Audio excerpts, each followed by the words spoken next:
Our plan in our 3 sessions, in the first session, is to particularly focus on current events, because our session's entitled Events Immediately Before the Return of Christ. And so we're going to look at some of the things that are happening in the world right now to ensure that we're a people that are prepared and ready for when the Lord does come.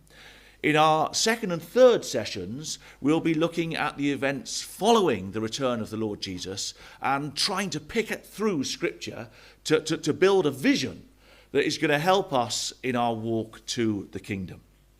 So let's begin with a question, and this is the question that is on the world's lips at the moment, isn't it?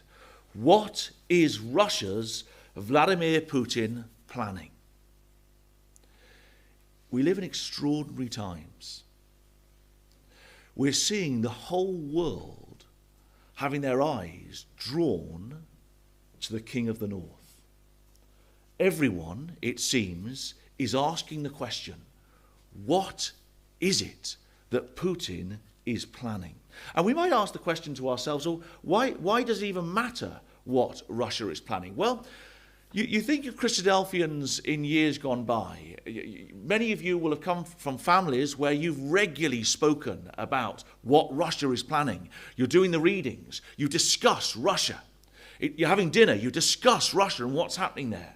Well, Brother Thomas, writing 170 odd years ago, in his preface to Elpis Israel, to the Hope of Israel, wrote this: "The future movements of Russia are notable signs of the times, because they are predicted in the scriptures of truth." So when the world is asking, what is Russia planning? What is Putin planning? They're waking up to the very question that Christadelphians, for as long as we've been called Christadelphians, have asked this question. Because the future movements of Russia are such notable signs of the times. They're predicted in the Bible. The Russian autocracy in its plenitude and on the verge of its dissolution is the image of Nebuchadnezzar standing on the mountains of Israel, ready to be smitten by the stone. We all know that language well, don't we? From Daniel chapter 2. When Russia, Brother Thomas wrote, makes its grand move for the building up of its image empire, then let the reader know that the end of all things as at present constituted is at hand. This is amazing, right? The world is asking the question, what's happening with Russia? What's Putin's next move? Christadelphians, our parents, our grandparents, our great-grandparents, and those who've dug into the scriptures of truth down through the centuries have asked the question that the newsreaders are waking up to today. And so why is it that we understand that Russia is so central to Bible prophecy? Well, we've just read Daniel chapter 11. I'd like you to come back a book to Ezekiel. Come back to Ezekiel 38. Now, this is a chapter that most of you know very, very well. And I hope I'm not being in the least bit patronizing in just spending 2 minutes. When we read Ezekiel 38, we understand that Gog of the land of Magog is speaking of Russia. So let's just read verse 2. "Son of man, set your face against Gog of the land of Magog, the chief prince of Meshech." The chief prince here of Meshech, the word chief in the Hebrew is the word Rosh. And that word can be used as an adjective, which is how it's used in the Authorized Version. It's describing the prince, the chief prince, or it can be used as a noun, all right? And so you guys all know that a noun is a naming word. So the chief prince is either describing, the word chief is our word Rosh, it's either describing the priest, the Rosh prince, or if it's a noun, it's the prince of Rosh. Okay? Brother Thomas made the point that the word Rosh is one of the earliest words used to describe Russia. So Gog of the land of Magog, the prince of Rosh. So now we ask ourselves, well, where is Magog? And the map in front of me tells you this, that the Magogite territory here correlates with the ancient Scythian territory. All right? And the ancient scholars, such as Josephus, tell us that the Magogites were the Scythian people. Okay? And so we then look here. Can you see Scythia? This is a map of Herodotus. Okay, so we understand that what we see in Ezekiel 38 correlates with Daniel 11. Critically, when we read of Gog of the land of Magog, none of us should be in any doubt that we're talking about Russia. When we look here at Scythia, and this little peninsula that drops into the Black Sea here, which is what this sea is called today, what's this little peninsula? The Crimea. Who occupies the Crimea today? Russia, right? Who occupies it? It's Russia, right? That's the big news, actually. Yeah, it's Russia. And you're right in thinking that actually much of this, of course, is Ukraine. And that's why we're so interested to see what Russia are up to. All right? So we can share these notes afterwards. I'm going to keep moving because obviously time is shifting away from us. But what we can see on the screen is the nations that are given to us in Ezekiel 38, given to us in Daniel chapter 11. When we map them on the screen here, we're seeing that these nations are becoming aligned in the purpose of God in the way that we would expect them to. Now, you've just done some work on Ezekiel 38 and Daniel 11. Here's some of the points that no doubt you've already picked up, that we're talking about a time in the latter years or the time of the end. The direction that the king will come is from the north. Someone told us like a storm or like a whirlwind. Someone told us they were going to come into the land of Israel. That is the glorious land. If we keep going, you'll have noticed some of the similarities between the countries. So Ethiopia and Libya are with them, we're told in Ezekiel 38. Daniel 11 tells us Libyans and the Ethiopians are at his heels. Gog will be a guard for them, we see in Ezekiel 38. Well, that's what we're seeing described in Daniel 11. And we're told they're coming to take a spoil, to take plunder. And above all, we're seeing that that Gog is going to be destroyed. And Daniel 11 says he shall come to his end. And so we young people are so excited to watch what's happening at the moment in the world. We're witnessing Russia being prepared. You're in Ezekiel 38. Just look carefully at verse 7. Be thou prepared. Prepare for thyself. That is what we're witnessing today. If we're making a note, be prepared today in the margin, right? That's what we are all watching. We can see historically where we are on the record. We are in Ezekiel 38, verse 7. Remarkable that the Russians are preparing. And so we've seen, haven't we, in the last couple of weeks, why Russia sent troops into Kazakhstan. Why are they sending troops into Kazakhstan? Well, they're there to deal with some of the unrest in Kazakhstan. But Kazakhstan is the old part of the old USSR. And that's part of the King of the North territory of Daniel chapter 11. Russia troops will stay to finish job in Kazakhstan, Putin says. Well, of course they will. The Russian troops hardly ever leave. An American diplomat made a joke, really, in the last couple of weeks to say the problem with the Russians is that they never want to leave once they come into your house. These Russians will stay. Will the crisis in Kazakhstan affect Putin's plans for Ukraine? Well, we've seen, haven't we? In fact, this is the news in the last 24 hours. Is Russia preparing to invade Ukraine? And other questions the BBC asked. We've all seen, haven't we, the massive build-up of troops of Russian troops on Ukraine's border. The Russian military report says Russia boasted troops to 120,000. That's an extraordinary number of troops, isn't it? What are they doing? Be thou prepared. US says that Russia could invade Ukraine in early 2022. So the biggest superpower in the world is openly telling the rest of the world that they believe that Russia could well move into Ukraine to take the whole of that Magog territory in 2022, in the beginning of this year.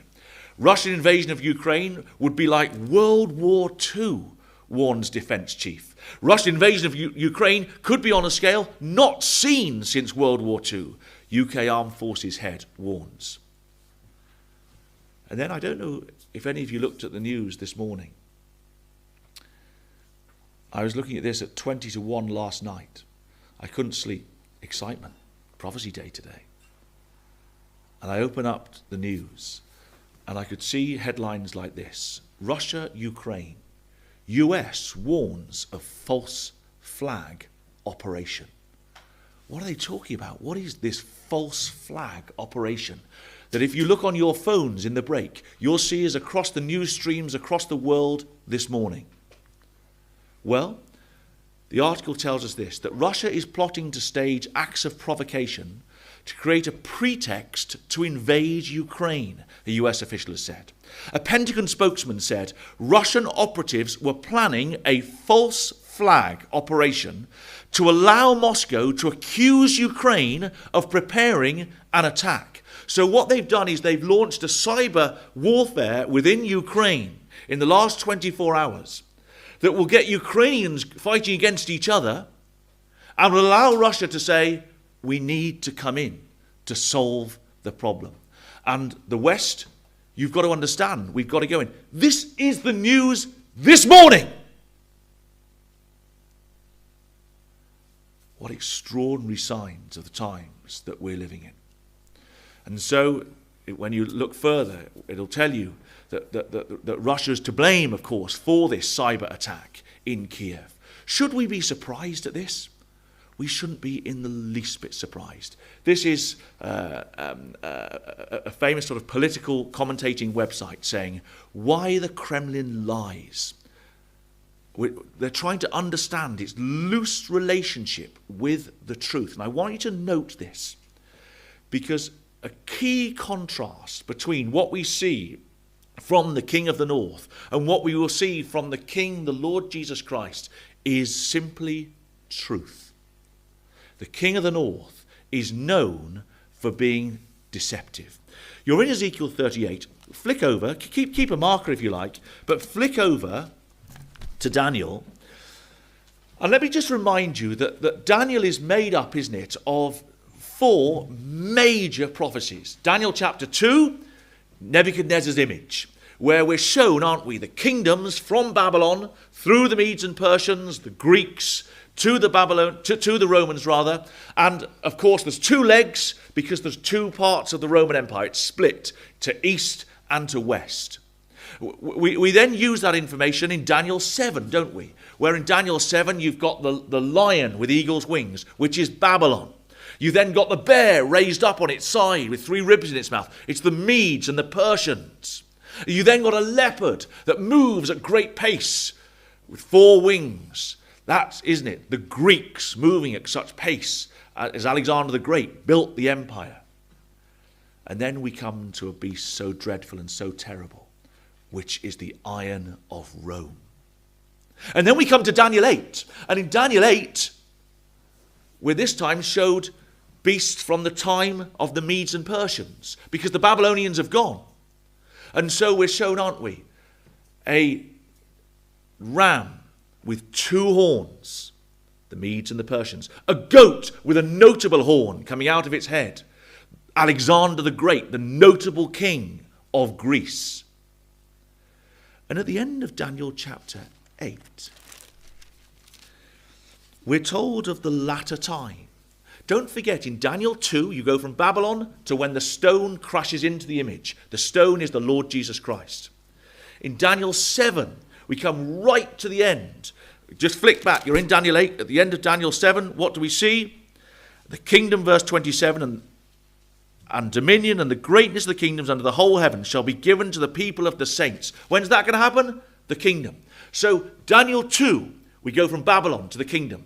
Daniel 7, we go from Babylon to the kingdom. Daniel 8, we go from the Medes and Persians to the time of the end. Okay? So when we read in verse 23, in the latter time of their kingdom, we're talking about the time of the end in Daniel chapter 8.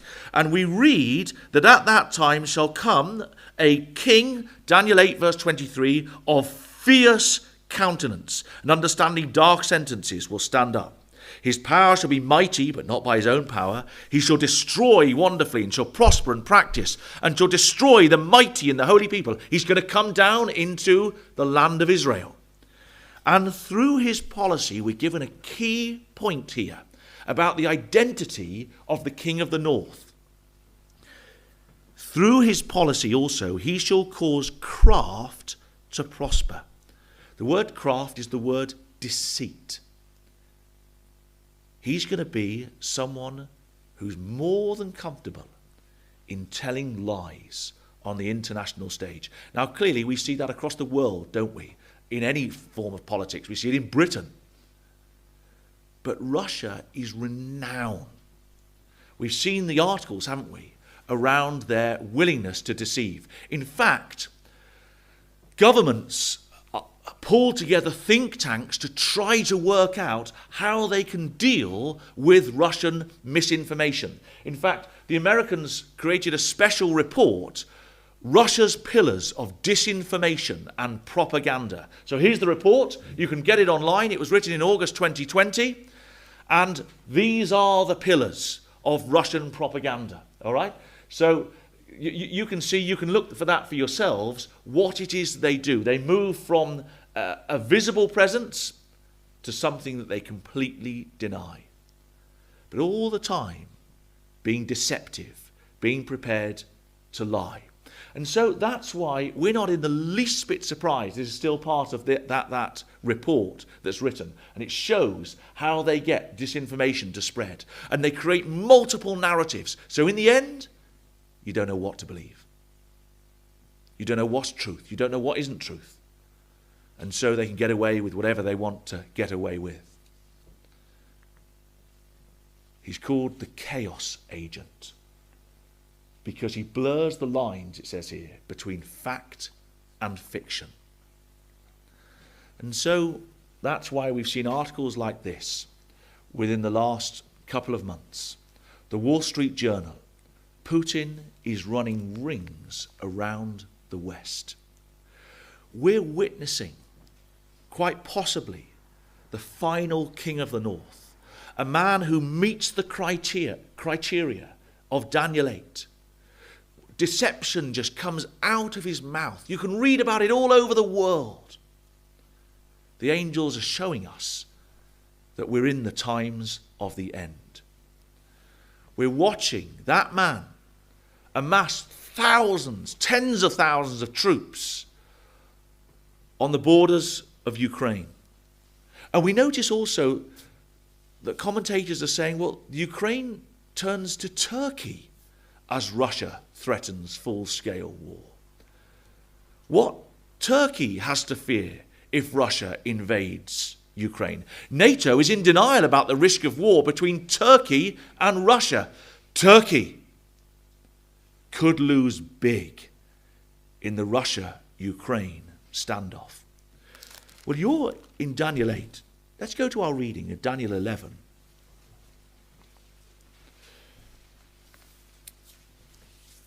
Reflecting on those words that Brother Thomas wrote 170 odd years ago, telling readers to be focused on the final grand moves of Russia because they're notable signs of the times.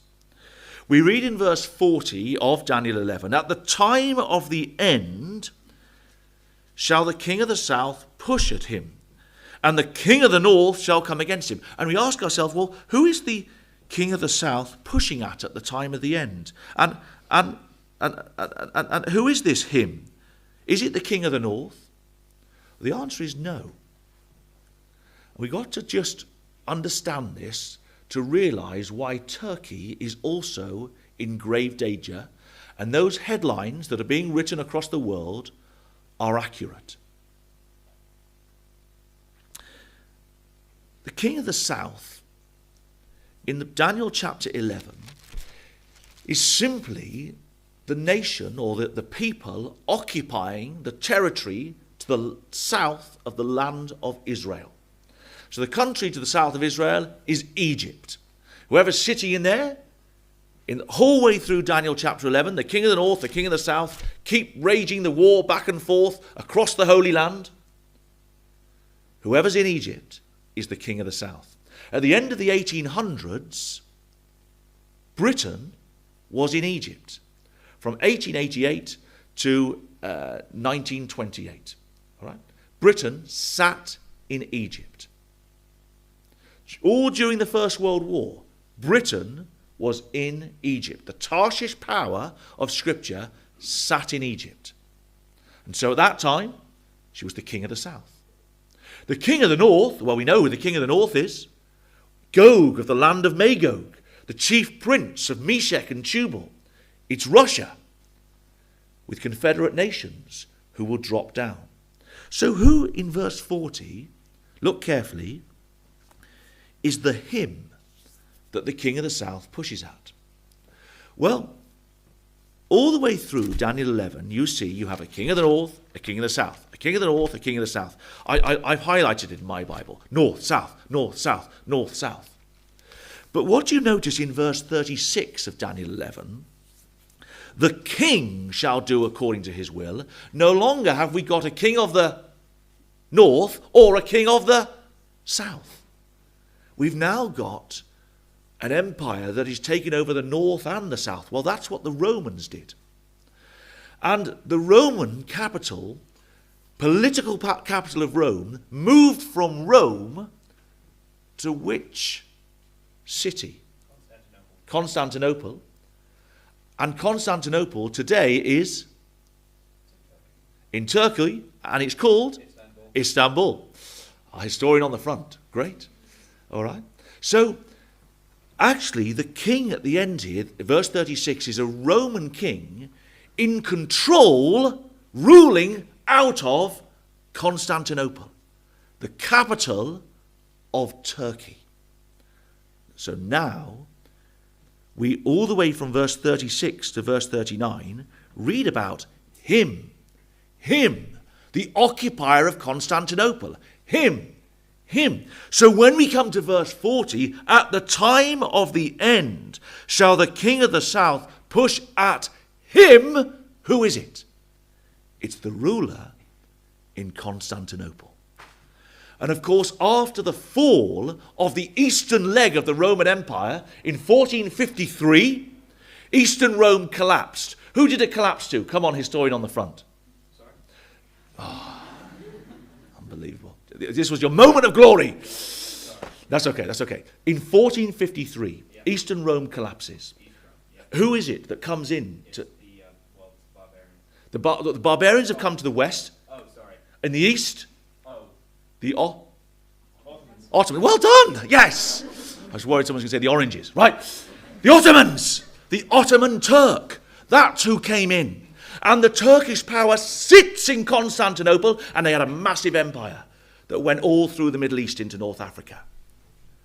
But that empire shriveled up. It dried up. Keep a marker. The scriptures told us it would happen. Come to Revelation 16. Keep a marker. That empire dried up. And so when in Revelation 16 we read of the events just before Armageddon, and don't forget we're looking in our study right now at the events leading up to the return of the Lord Jesus Christ. So look in Revelation 16 verse 16. He gathered them together into a place in the Hebrew tongue, Armageddon. Look at the verses before it. In verse 12, we read about the work of the sixth angel. So this is the last angel pouring out God's judgments before Armageddon. What happens? He pours his bowl or his vial on the great river Euphrates. Where does the Euphrates begin? Which country does the Euphrates River start in? Turkey. Good job. Turkey. So make a note here. The symbol of the river Euphrates is Turkey. It's the Ottoman Empire. So what happens? Verse 12. The sixth angel poured out his bowl on the great river Euphrates, and the water was dried up. Why? That the way of the kings of the east might be prepared. This gets the final hairs on my head standing up. Mainly, tragically, they're actually on the back of my neck, towards my back. It's absolutely awful, right? But it's so exciting.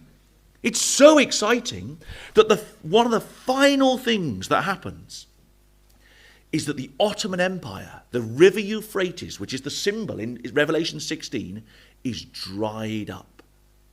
And so that's what happened. The Ottoman power that ruled from Constantinople dried right up. The river was drawn back, as it were, as the empire dried back up. And they dried up to be in just an area just outside Turkey, including Israel. Go back to Daniel 11. At the time of the end shall the king of the south, whoever occupies the territory south of Israel, Egypt, at the time of the end, in the end of the 1800s, the beginning of the 1900s, as the Ottoman Empire is drying up, God puts Britain in Egypt. And Britain at that time is a strong naval power. And Britain pushes up from Egypt and pushes the Ottoman Turk out of Jerusalem.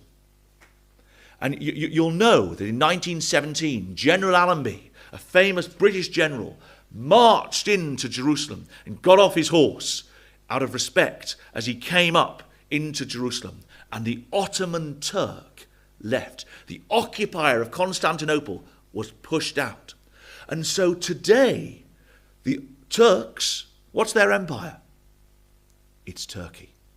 They've dried right up. But they still own which city? Istanbul or Constantinople, right?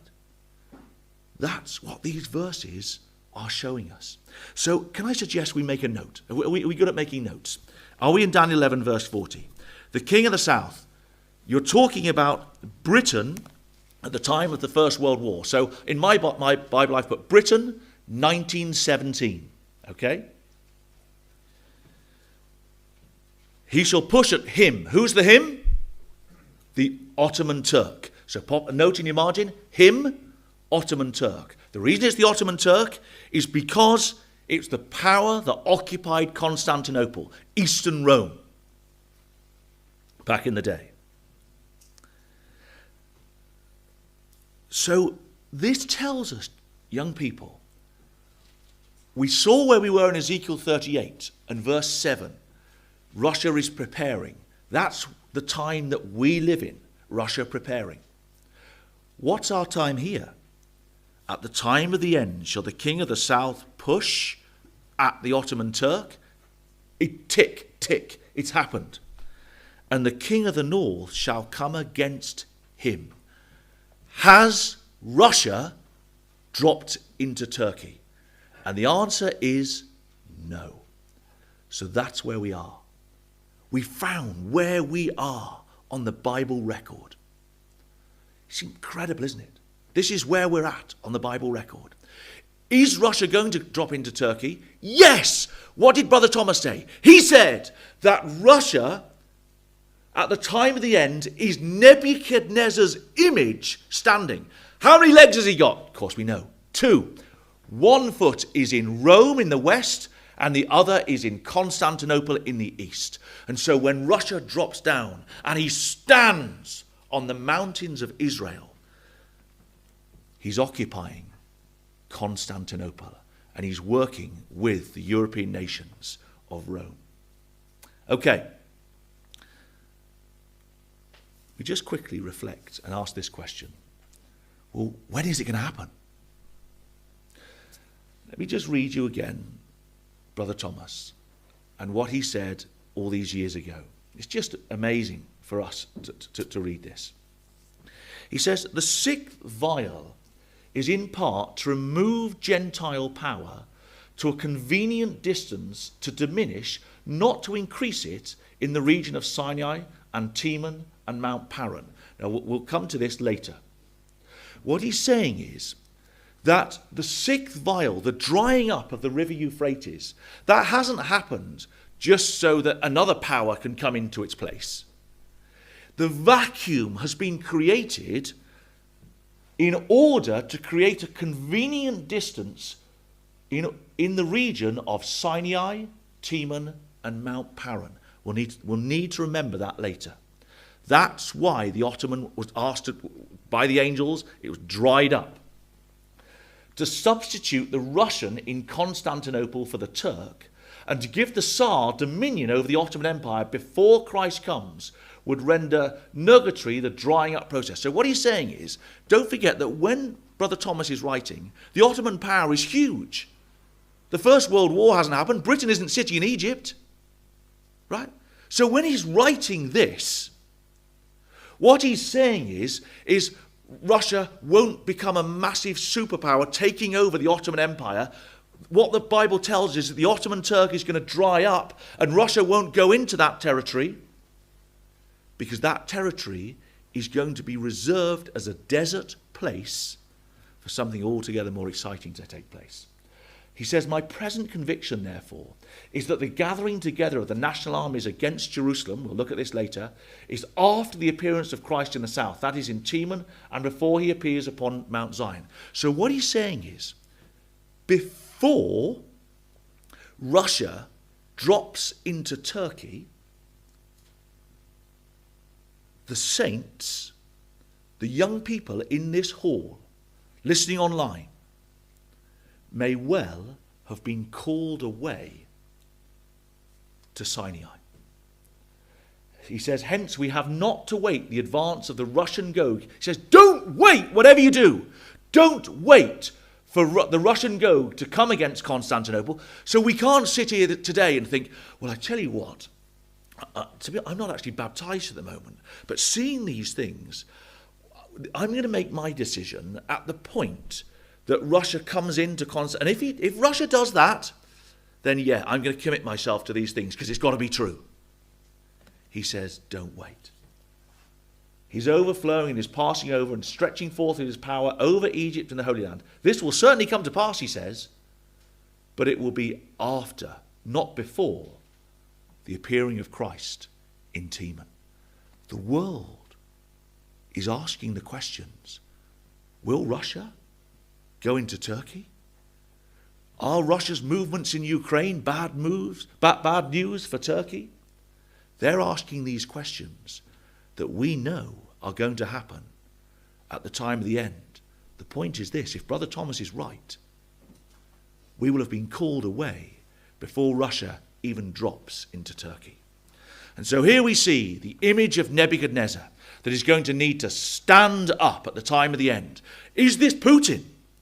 Is he the final king of the north? And we see in Daniel chapter 11, which is where we are now, the root of the king of the north. So let's just follow it from verse 40.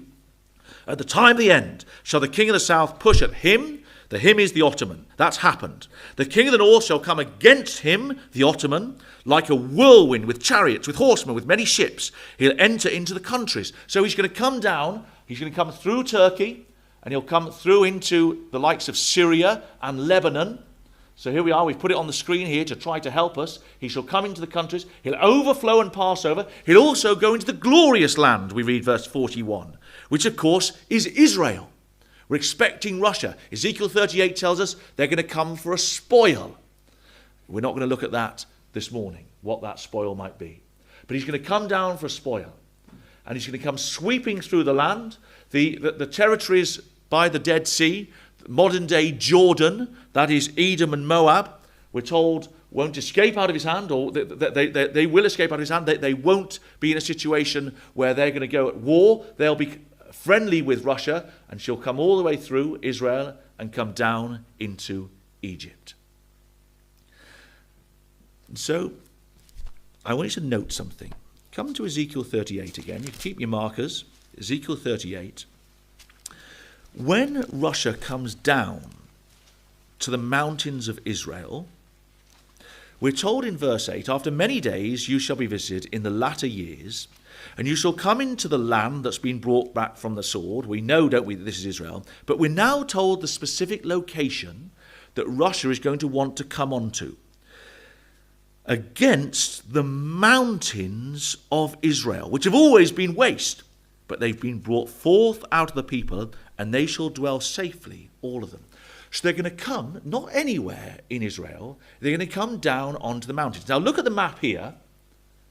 The mountains of Israel, the map tells us, is the territory we call today the West Bank. Why is it called the West Bank? Well, it was called that by the Jordanians. The Jordanians live on the eastern side of the River Jordan.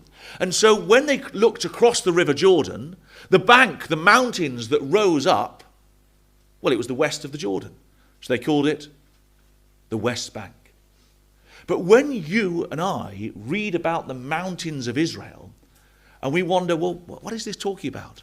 You just put a little note in your margin. The West Bank. Now, why is that so significant? Well, you've got to come back a couple of chapters. When you come to chapter 36 of Ezekiel, because in chapter 36 of Ezekiel, we read a specific prophecy regarding the West Bank. Look, verse 1. Also, thou, son of man, prophesy to the mountains of Israel. Prophesy to the West Bank. And this prophecy says of the West Bank territory, let's go to verse 8. But you, O West Bank, the mountains of Israel, you shall shoot forth your branches and yield your fruit to my people of Israel, for they are at hand to come. I am for you. I will turn unto you, and you will be tilled and sown. And I will multiply men on you, even the whole house of Israel. This is simply remarkable. When Israel in 1947 didn't exist, they'd been begging the world since the end of the 1800s. The Zionist movement had been saying, please give us a land. And they looked at lands all over the world, including in Africa. But the Bible, of course, said that the Jews would return, chapters like Ezekiel 36, Ezekiel 37, Ezekiel 38, the land that's been brought back from the sword, they would come to the land of Israel. And so, tragically, the events of the Second World War had to take place from 1939 to 1945, where over 6 million Jews lost their lives, for the world to wake up and say, okay, yeah, we'll let you have a land. And so the United Nations, which had been formed following the Second World War, put together a plan which allowed Israel, the Jewish people, to dwell in that land alongside the Palestinians. And in 1947, they drew up the partition plan. But in 1967, and that partition plan, by the way, Israel did not own the West Bank. But in 1967, the Arab neighbours of Israel thought, we've got to get rid of this nation. They're getting too big for their boots. They've been here now for 19 years and we're fed up and we're sick and tired of this people. And so they got together a massive military to come against Israel. But Israel are so smart. They preempted the attack. The angels clearly worked. And in 6 days, they took far more territory, including the mountains, the West Bank. And so from that point onwards, we make a note in our margins, from 1967, Ezekiel 36 verse 8, the mountains of Israel, the people could start to grow. Look what it says, verse 10. I will multiply men on you, all the house of Israel, even all of it. The cities will be inhabited, the wastes will be builded. I will multiply on you man and beast, and they will increase and bring fruit, and I will settle you. What do you call lots of the villages on the West Bank? They're called the settlements. And they kept growing and growing and growing. And we see today, just in the last couple of months, Israel advances plans for 3,000 new homes in the West Bank settlements. Hundreds of thousands of Jews now live on the West Bank. Hundreds of thousands. In 1967, they didn't have the mountains. Now, hundreds of thousands live in the settlements on the West Bank. What an extraordinary sign of the times. Israel advances plan, the New York Times reported, for settlement homes. In first, for the Bennett era. So obviously Netanyahu, the Prime Minister of Israel, went out of office in the autumn, and Naphtali Bennett came in, and we as Christadelphians think, well, I wonder if he's going to keep building on the West Bank, because the scriptures say that's what's going to happen. The New York Times tell us it's happening. But who's disappointed? Russia, this is from the autumn, are disappointed by Israel's plans to build new settlement units in the West Bank. The Palestinian leader, Mahmoud Abbas, has spoken to Vladimir Putin and said, the West Bank is poised for an explosion. And he's asking for Putin to help them. He's asking for Russia. Just go back to Ezekiel 38. What does it say in verse 8? Where are the Russians going to come onto? In the latter years, thou shalt come into the land that's brought back from the sword, is gathered out of many people, against the West Bank, the mountains of Israel. The Palestinian leader is telling Putin it's poised for an explosion. In fact, we've even seen articles like this. Will Moscow save the West Bank? That is Mahmoud Abbas asking Vladimir Putin, will you save us? Will you help us? Because the Jews keep building on the West Bank. Ezekiel 36 says they'll keep building. Ezekiel 38 tells us that Russia will come onto the mountains of Egypt and on the mountains of Israel. And so they're going to sweep down. Come back to Daniel chapter 11. They're going to sweep down.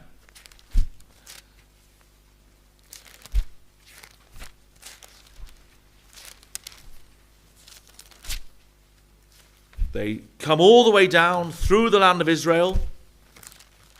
And of course the Jewish people scatter. Tens of thousands will die. It will be awful. The Russians won't stop in Israel. They'll sweep all the way through the land. And we're told in Daniel chapter 11, verse 42, he shall stretch forth his hand upon the countries, and the land of Egypt shall not escape. Well, we know from Bible prophecies like Isaiah that tragically many of the Jews, in running from the king of the north, if you think about it, if you and your family are desperate and the northern invaders dropping down, which way do you go? You've got Jordan here over the river. Well, they perhaps will help with some. We're told in Isaiah 16 that the Jordanians, Moab will support, and there'll be perhaps refugee camps to help. They can't go to the west, can they? Because it's the sea. And so many will run down to Egypt. But the scriptural principle that we know well is don't go to Egypt. And of course, it's because Russia is going to come sweeping down into Egypt. So we read in verse 43, he shall have power over the treasures of gold and of silver, and over all the precious things of Egypt. And the Libyans and the Ethiopians, those nations that we see in Ezekiel 38, will be at his steps. Now, just flick back to chapter 8 again and remind yourself of the language used to describe the king at the latter time. What type of king is he? Daniel 8 verse 23. In the latter time of their kingdom, when the transgressors are come to the full, a king of fierce countenance will come. Now that's the king we see in Isaiah 19. So just come to Isaiah 19 quickly. Isaiah 19.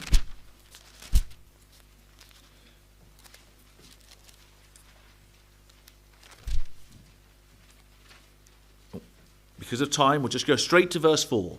The Egyptians will I give over into the hand of a cruel lord, and here's our phrase, a fierce king. This is Gog of the land of Magog. This is the king of the north. This is the king of fierce countenance of Daniel 8, verse 23. The king of the north comes all the way down into Egypt. And he sits in Egypt. And he thinks he's the boss of the whole of the Middle East now. He's the new sheriff in town. He is not simply the king of the north. He is the king of the Middle East region. But he's going to hear tidings. Now, we're just interested to know that actually the world is waking up to the fact that Russia is continually at the moment developing ties within Africa. So we've seen headlines like this. The bear is back. The Russians are re-engaging with Africa. They're picking up with Putin in the driving seat. Amazing, isn't it? That for all these years, Russia hasn't been this massive player on the world stage. The world's seeing that Russia is interested in Africa. Russia's asymmetric strategy for expanding influence in Africa. What's behind, this is just last month, the 17th of December, what's behind the partnership between Russia and Egypt?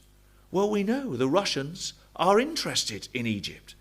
Egypt concludes a joint military exercise with Russia. It's terrible. They're letting the Russians in. And the Russians, my word, are going to come in. But when they do, they'll take control of their treasuries. Russia and Egypt explore closer trade and economic ties. Egypt and Russia to intensify joint efforts to settle the Libyan crisis. Who else is there? Daniel 11. Do you want to just go back there? Daniel chapter 11. The Ethiopians and the Libyans would be there. And so you're in Daniel 11. Russia sits in Egypt. She's bossing the world. No longer can America, no longer can Britain, no longer can Europe start to dictate the terms of what Russia does. Russia is the new king in town. She's come right through Turkey, Syria, Lebanon, Israel. She's got confederate nations with her. Libya, Ethiopia, Iran. She sits in Egypt. She controls North Africa. She controls the Suez Canal. She controls Israel and the Middle East. She controls the massive territory of Russia, the likes of Kazakhstan, Ukraine, sitting in her territory. She controls the seas of the Black Sea down into the eastern Mediterranean. She is in charge. You think of when that one boat, that massive container ship, got caught up in the Suez Canal. We all saw it, didn't we? Those headlines, right? And the impact that that had on global trade for weeks. It was one boat. Russia sits in control of the Suez Canal. He in Putin, if he's the last king, sits as the king in the region. But he hears tidings. He hears tidings that worry him so much. He's sitting in Egypt. Here's his flag. And what do we read? Verse 44 of Daniel 11. But tidings out of the east. Where are we? Look at the map. We're in Egypt. We go to the east. We're here in Sinai. Who's been called away?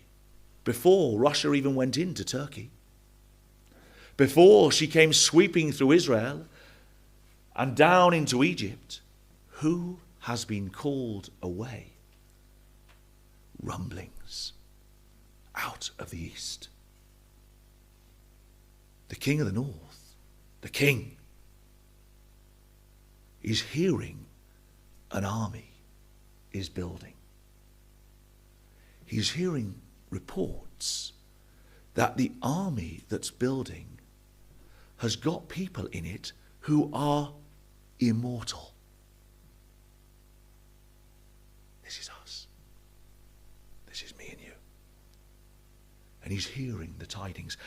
He hears tidings also from the north, back up at Jerusalem. And he's wondering what's going on. Perhaps the Elijah mission has gone out and gone to Jerusalem and said to the inhabitants of Jerusalem, hold tight, your king is coming. Your king is coming. And all his saints are with him. Hold tight. And the king of the north is hearing these tidings. And so, what happens? Well, we're told that he goes with great fury to destroy and utterly to make away many. Jerusalem is half broken. It was broken on the way through. But now he's going to go and finish the job. He is going to be the king of the Middle East. And he shall plant the tabernacles of his palace between the seas. Well, which seas? Well, just here, of course, would be the Dead Sea. And here is the Mediterranean Sea. And the city between the seas is Jerusalem. He'll plant his palace between the seas. His flag goes down in the glorious holy mountain in Zion. Yet he shall come to his end, and none shall help him. His end that he shall come to, we will come to in our next study.